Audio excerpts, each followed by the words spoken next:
Trauma fundamentally alters the way individuals perceive and interact with the world, hijacking the very process of choice and shaping their perceptions. This is a critical point, often misunderstood, requiring precise explanation. The core principle lies in understanding that choice requires a pause. This pause, in turn, necessitates regulation of the nervous system.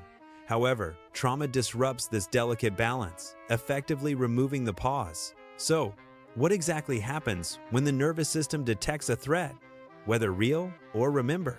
The survival brain, the primal part responsible for immediate action, comes online. Simultaneously, the thinking brain, responsible for reflection and nuanced thought, partially goes offline. Its functions diminish to prioritize immediate survival. Blood flow shifts away from areas supporting reflection, favoring speed over accuracy. It's crucial to understand that this isn't merely psychology. It's fundamental physiology. Under trauma activation, perception undergoes a significant narrowing. The nervous system prioritizes fast pattern recognition, seeking known outcomes. It favors familiar strategies, clinging to predictability over accuracy in assessing the present. This means ambiguity feels inherently dangerous, triggering a threat response. Complexity feels overwhelming and threatening. As the system seeks simplicity for survival, even slowness feels unsafe, as the need for immediate action dominates. Consequently, the system doesn't ask, "What is true now?" Instead, it defaults to the question, "What worked before?" This is how choice gets hijacked, its pathways rerouted by the trauma response. Choice requires multiple options to be visible at once, allowing for evaluation. It demands time to evaluate these options thoughtfully and deliberately. Crucially, it necessitates the ability to tolerate uncertainty, to navigate the unknown. But trauma collapses these multiple options into a single, desperate mode: fight, flight, freeze, or fawn.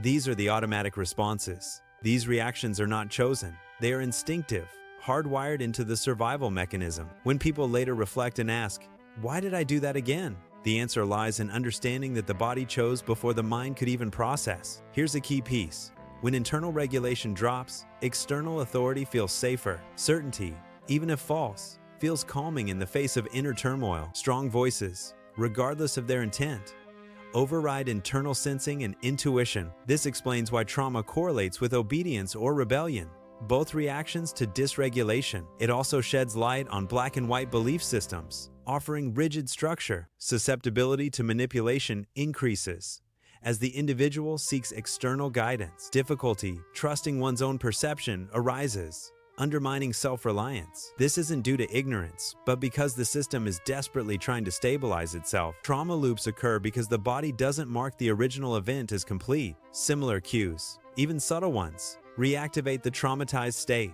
triggering old responses.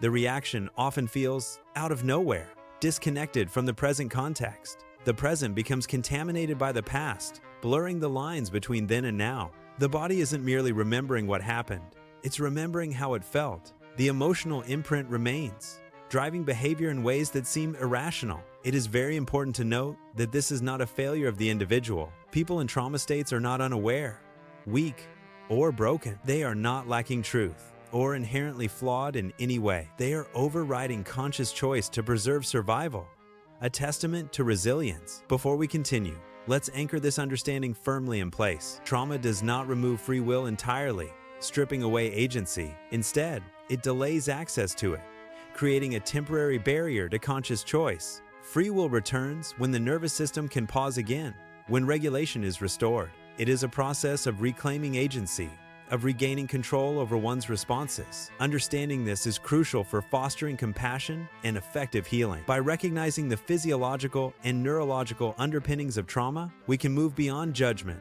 and towards informed support. This knowledge empowers us to create environments that promote safety and regulation, facilitating the return of choice and the restoration of well-being. It is a journey of understanding, healing, and ultimately, empowerment. This path allows individuals to reclaim their lives from the grip of trauma and to live fully in the present moment, free from the constraints of the past. As trauma locks the body into survival mode, The hijacking of choice creates a reliance on external authority and certainty. When internal regulation diminishes, strong voices and black and white belief systems become appealing as stabilizing forces. This susceptibility to manipulation and difficulty trusting one's own perception are not due to ignorance, but rather the system's attempt to regain equilibrium. Trauma loops perpetuate this cycle, as similar cues reactivate the initial trauma state, contaminating the present with the past. The body remembers the feeling of the trauma, not just the event itself. Imagine a soldier flinching at a car backfiring,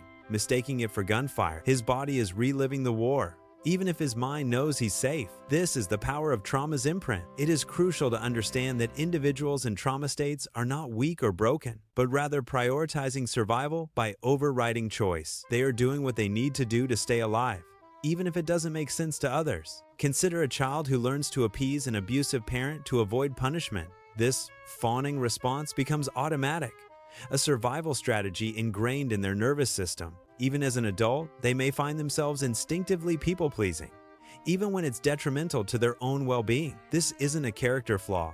It's a deeply ingrained survival mechanism. Trauma delays access to free will, which returns when the nervous system can pause and regulate once more. Think of it like a dimmer switch. When trauma is triggered, the light of free will dims, making it harder to see and access choices. But as the nervous system calms and regulates, the light gradually brightens, restoring access to the full spectrum of choice. The goal is not to eliminate the survival responses entirely, as they can be life-saving in genuinely dangerous situations. Instead, we aim to expand our window of tolerance. This creates more space for conscious decision-making and thoughtful responses. This involves learning to recognize the signs of dysregulation within ourselves. It also requires developing coping mechanisms to soothe and regulate the nervous system when it's activated. These mechanisms could include deep breathing exercises, mindfulness practices, or gentle movement. Cultivating self-compassion is also essential for navigating the challenges of living with trauma. It means treating ourselves with kindness and understanding, especially when we make mistakes. By understanding the impact of trauma on choice, we can approach ourselves and others with greater empathy and wisdom. We can recognize that seemingly irrational behaviors are often rooted in a deep-seated need for safety and survival. Imagine someone snapping at a loved one for a minor inconvenience. This reaction might seem disproportionate, but it could be triggered by a past trauma. The person may be unconsciously reliving a time when they felt unsafe or powerless, and we can support the healing process by fostering environments of safety, connection, and empowerment. This means creating spaces where people feel seen, heard, and validated. It also means empowering individuals to make choices that align with their values and needs. Ultimately, this restores access to free will and promotes healing. It's about creating a world where everyone has the opportunity to thrive, regardless of their past experiences. Consider a support group for survivors of domestic violence. In this safe space, individuals can share their stories, connect with others who understand their experiences, and learn coping mechanisms to manage their trauma symptoms. The group provides a sense of community and belonging,